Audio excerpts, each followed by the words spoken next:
झारखंड के पूर्व सीएम हेमंत सोरेन को एक दिन की न्यायिक हिरासत। हेमंत सोरेन को ले जाया गया होटवार जेल। फिलहाल न्यायिक हिरासत में रहेंगे हेमंत सोरेन। ईडी की रिमांड पर शुक्रवार को आएगा फैसला। ईडी ने मांगी 10 दिन की रिमांड। रिमांड पर कोर्ट में शुक्रवार को फिर होगी सुनवाई। हेमंत सोरेन की गिरफ्तारी का मामला पहुंचा सुप्रीम कोर्ट। शुक्रवार को सुनवाई। गिरफ्तारी को दी गई चुनौती। राज्यपाल सीपी राधाकृष्णन से मिले सीएम पद के दावेदार चंपई सोरेन। 5 विधायकों ने ली भी राज्यपाल से मुलाकात की। जल्द निर्णय लेने का अनुरोध किया। चंपई सोरेन ने किया सरकार गठन का दावा। राज्यपाल को दिखाया 43 विधायकों का समर्थन वीडियो। झारखंड में सरकार पर सस्पेंस बरकरार। राज्यपाल से मिलने के बाद बोले चंपई सोरेन, शपथ ग्रहण का अब तक नहीं मिला वक्त। गठबंधन के एमएलए रांची एयरपोर्ट पर फंसे। कोहरे के चलते नहीं उड़ सके चार्टर्ड प्लेन। विधायकों को हैदराबाद ले जाने वाली उड़ान रद्द। जेएमएम सांसद सुप्रिया भट्टाचार्य ने कहा, कल तक बन जाएगी सरकार। विकल्प के तहत फैसला, रणनीति के तहत काम जारी। झारखंड कांग्रेस अध्यक्ष राजेश ठाकुर ने साधा निशाना। कहा, आप जानते हैं कि वो किस तरह के लोग हैं। वो कभी भी कुछ भी कर सकते हैं। झारखंड मुद्दे पर प्रियंका गांधी का ट्वीट। बीजेपी धनादेश के दम पर जनादेश कुचल रही है। पहले बिहार, फिर चंडीगढ़ और अब झारखंड। काशी विश्वनाथ मंदिर में भक्तिमय माहौल। व्यास जी तहखाने के बाहर से श्रद्धालु कर रहे हैं दर्शन। लगाए जा रहे हैं हर हर महादेव के जयकारे। नंदी के सामने बाड़े को खोलकर बनाया गया श्रद्धालुओं के लिए रास्ता। विश्वनाथ मंदिर के पुजारी नियमित कराएंगे पूजा पाठ। ठीक नंदी के सामने है व्यास तहखाना। 3 दशक से बंद पूजा के शुभारंभ से संत पुजारियों में उल्लास और उमंग। विश्वनाथ धाम परिवार के बाहर भी श्लोक और रुद्राभिषेक की गूंज।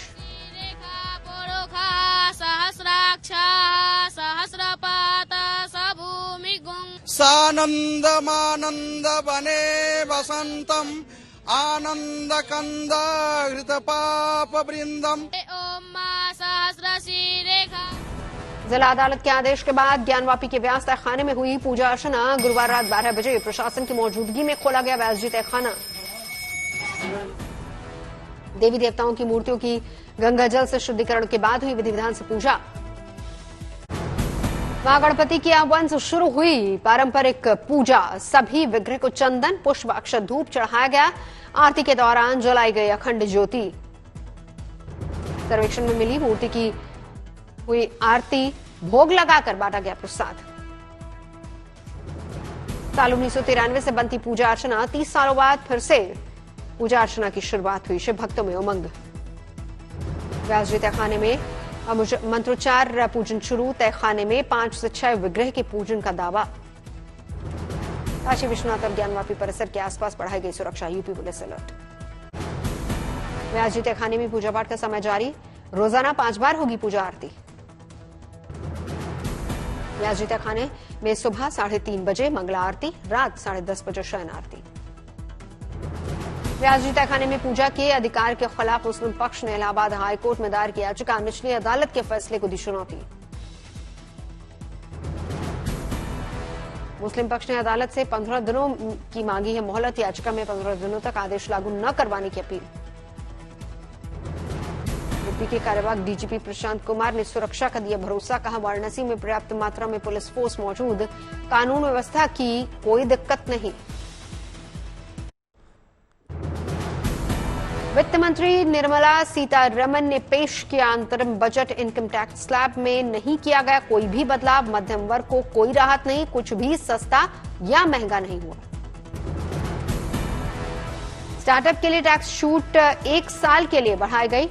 राज्यों को ब्याज मुक्त कर्ज की जारी रहेगी योजना। बजट पेश करते हुए वित्त मंत्री ने कहा, 5 साल में प्रधानमंत्री आवास योजना के तहत 2 करोड़ और घर बनाने का है लक्ष्य। अंतरिम बजट में 3 बड़े रेल कॉरिडोर बनाने का ऐलान। सामान्य ट्रेन के लिए वंदे भारत की तर्ज पर बनाए जाएंगे 40,000 रेल डिब्बे। निर्मला सीतारमण ने आगामी वित्तीय वर्ष में कई नए मेडिकल कॉलेज खोलने की बात कही। कहा, सर्विकल कैंसर के टीकाकरण को देंगे बढ़ावा। बजट में इंफ्रास्ट्रक्चर पर जोर, 11.1% ज्यादा खर्च का किया प्रावधान। वित्त मंत्री ने कहा, जुलाई के पूर्ण बजट में विकसित भारत के लक्ष्य के लिए रोडमैप पेश करेगी सरकार। अंतरिम बजट में 4 सेक्टर्स, गरीब महिलाएं, युवा और किसानों पर फोकस। गरीब कल्याण योजना में खातों में भेजे गए 34 लाख करोड़ रुपए। वित्त मंत्री ने कहा, मत्स्य संपदा योजना से 55 लाख को मिला नया रोजगार। 5 इंटीग्रेटेड एक्वापार्क बनाने का लक्ष्य। निर्मला सीतारमण ने देश में 3 करोड़ लखपति दीदी बनाने का लक्ष्य रखा। कहा, करीब 1 करोड़ महिलाएं बन चुकी लखपति दीदी। वित्त मंत्री ने कहा, हम सबका साथ, सबका विश्वास और सबके प्रयास के मंत्र से आगे बढ़े। 80 करोड़ लोगों को दिया गया मुफ्त राशन। देश में बनाएगी 3000 नई आईटीआई। उच्च शिक्षा के लिए 7 आईआईटी, 7 आईआईएम और 15 एम्स और 390 यूनिवर्सिटीज की हुई स्थापना। बजट भाषण में वित्त मंत्री का दावा, हमने भ्रष्टाचार और भाई भतीजावाद को खत्म किया। 2047 तक एक विकसित राष्ट्र बन जाएगा भारत। अन्नदाताओं के लिए केंद्र की योजनाओं का वित्त मंत्री ने किया बखान। प्रधानमंत्री किसान योजना से 11.8 करोड़ लोगों को मिली आर्थिक मदद। वित्त मंत्री निर्मला सीतारमण ने कहा, हमारी 10 साल की सरकार में 25 करोड़ लोग गरीबी से आए बाहर। स्किल इंडिया मिशन में 1 करोड़ 40 लाख युवाओं को किया गया ट्रेंड। 54 लाख लोगों को दोबारा किया गया प्रशिक्षित। वित्त मंत्री ने 58 मिनट तक पेश किया बजट। कहा, हमने अंतरिम बजट की परंपरा को रखा जारी। सरकार ने किया लोक लुभावन घोषणाओं से परहेज। शोध और अनुसंधान के लिए सरकार ने दिया 1 लाख करोड़ का बजट। कहा, हम वित्तीय वर्ष 2026 तक 4.5% राजकोषीय घाटे को पूरा करने की राह पर। बजट पेश करने के बाद निर्मला सीतारमण की प्रेस कॉन्फ्रेंस। कहा, उम्मीदों के साथ बेहतर जिंदगी जी रहे हैं आम लोग। अंतरिम बजट पर बोले प्रधानमंत्री मोदी, इससे 4 स्तंभ, युवा, महिला, किसान और गरीबों को फायदा। प्रधानमंत्री मोदी ने कहा, इस बजट से विकसित भारत की नींव होगी और मजबूत। वित्त मंत्री को बधाई दी। बजट को लेकर जेपी नड्डा ने कहा, सभी वर्गों का रखा गया ख्याल, विकास को घर घर तक पहुंचाने की कोशिश। बजट को केंद्रीय मंत्री नितिन गडकरी ने बताया शानदार। कहा, इससे भारत को आर्थिक सुपर पावर बनने में मिलेगी मदद। इसमें समावेशी विकास का स्पष्ट रोडमैप। बजट पर कांग्रेस सांसद शशि थरूर की प्रतिक्रिया। कहा, बजट भाषण छोटा और निराशाजनक दोनों था।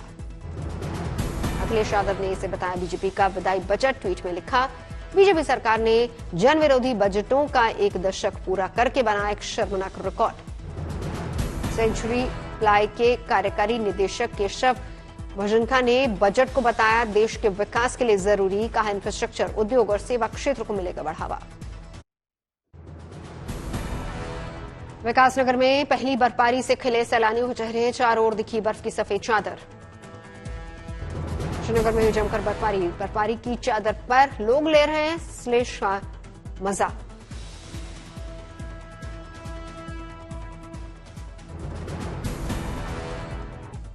कसोल में बर्फबारी से सड़कें जाम हुई। रास्तों पर दिखी वाहनों की लंबी कतारें।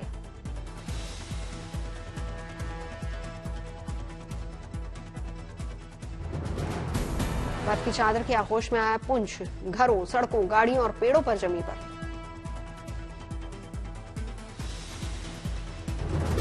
रुड़की में बारिश के साथ बरसे ओले। ठंड के चलते ठिठुरन और बढ़ी।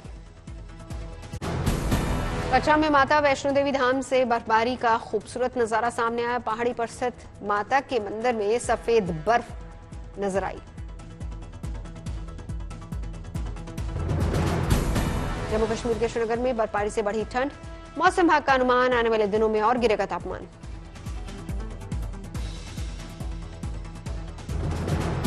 लंबे इंतजार के बाद उत्तराखंड के स्की रिजॉर्ट औली में हुई जबरदस्त बर्फबारी। लोगों के चेहरे खिले। लगातार बर्फबारी से औली में बर्फ की बिछी सफेद चादर। दूर दूर तक दिखा शानदार नजारा। पिथौरागढ़ के मुंशियारी में लगातार बर्फबारी से बढ़ी लोगों की मुश्किलें। मुंशियारी सड़क मार्ग कलापानी के पास हुआ बंद।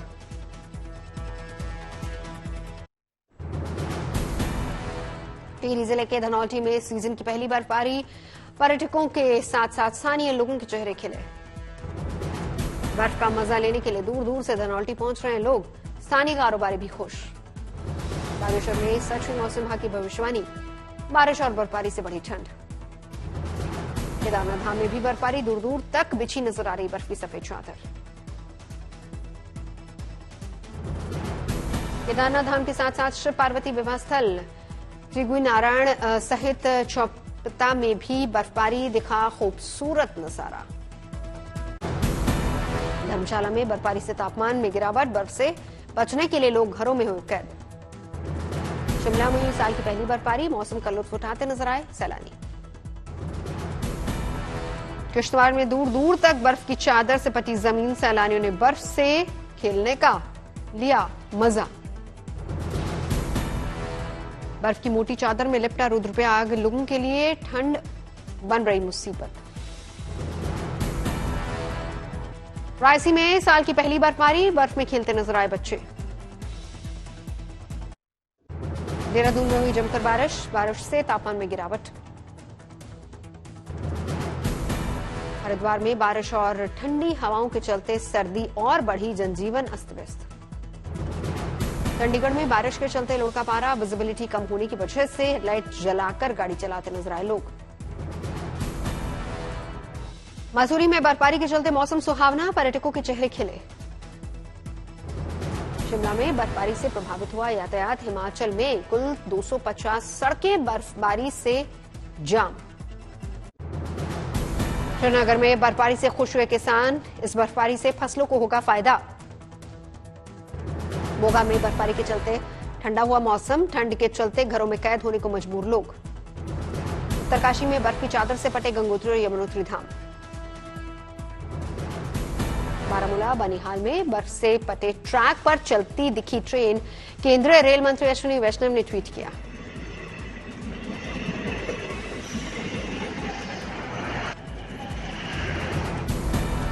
चीन में स्नो फेस्टिवल की धूम, बर्फ से बनाए गए बड़े बड़े ड्रैगन, लोगों ने बड़ी संख्या में पहुंचकर लिया फेस्टिवल और पारंपरिक पकवानों का मजा। लखनऊ में सीएम योगी आदित्यनाथ ने राजश्री पुरुषोत्तम दास टंडन हॉल का किया उद्घाटन, अधिकारियों के साथ सुना अपना भाषण।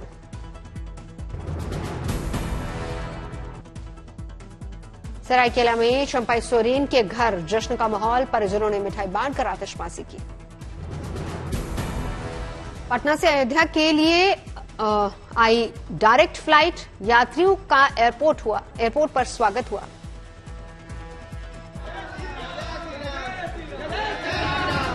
गांधीनगर के गिफ्ट सिटी में बनेगा हाईटेक और smart police station, smart policing पर होगा सरकार का फोकस।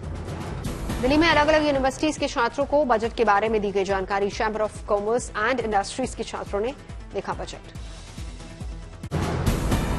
पुडुचेरी में ओल्ड बस स्टेशन पर क्लॉथ बैग एटीएम लगाया गया, सरकार के निर्देश पर पोल्यूशन कंट्रोल डिपार्टमेंट ने क्लॉथ बैग एटीएम लगाया।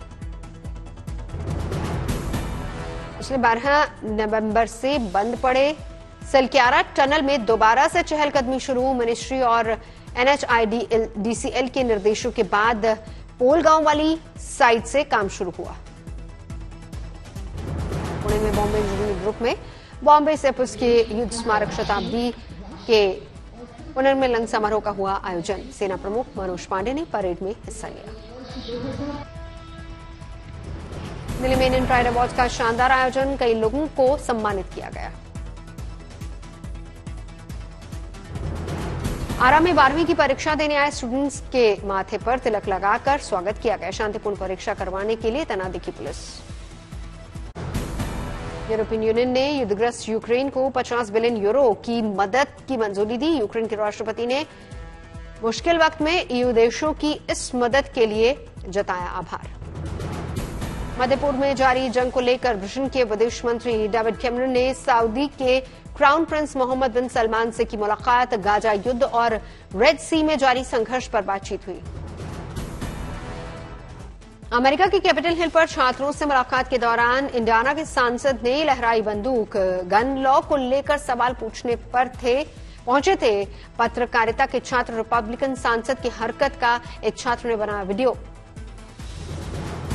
बेल्जियम में ईयू की अहम बैठक से पहले ईयू संसद के बाहर जुटे किसान, प्रदर्शनकारी किसानों और पुलिस के बीच झड़प। हिंद प्रशांत क्षेत्र में जारी तनावों के बीच ऑस्ट्रेलिया और न्यूजीलैंड के बीच रक्षा समझौते को मजबूत करने के लिए बैठक। मशहूर जलवायु कार्यकर्ता ग्रेटा थुनबर्ग कोर्ट में पेशी के लिए लंदन पहुंची। मायने विवादों में रहे विपक्षी नेता हान क्यूयू को बनाया संसद का स्पीकर। राजनीतिक संकट के बीच जॉर्जिया में राखली कोबाखेड्जे नए प्रधानमंत्री नामित। संसदीय चुनावों के ठीक पहले जॉर्जिया के पीएम राखली दे चुके थे इस्तीफा। जर्मनी में सुरक्षा कर्मचारियों की हड़ताल से फ्रैंकफर्ट एयरपोर्ट समेत कई प्रमुख हवाई अड्डों की सैकड़ों उड़ानें रद्द। वेतन बढ़ोतरी को लेकर जर्मनी में सुरक्षा कर्मचारी कर रहे देशव्यापी हड़ताल। स्पेन के उत्तर पूर्व में स्थित कैटलोनिया क्षेत्र अभूतपूर्व सूखे की चपेट में, नदियां झीलें सूखी। देश के कैटल डैम पर सूखे की डरावनी तस्वीर। सरकार वाटर इमरजेंसी लागू करने की तैयारी में।